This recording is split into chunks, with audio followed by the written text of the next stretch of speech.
How to cancel AutoPay on Wells Fargo.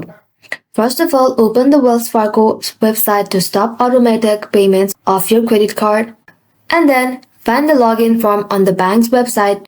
In the form, type in your username and password, and then click on the red button Sign On. Wells Fargo wants to verify you using a one-time verification code. You can receive the OTP code as a text message to your phone. Once you receive the 6-digit code, type in and click on Continue. Wells Fargo should let you in. After logging into your Wells Fargo account, you can see all of your accounts and balance. Find your credit card account and click on the three dots.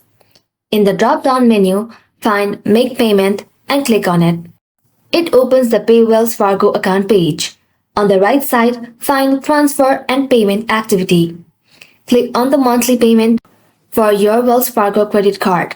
It opens the Transform and Payment Details dialog. Click Delete. Next, Wells Fargo wants to confirm that you want to cancel AutoPay.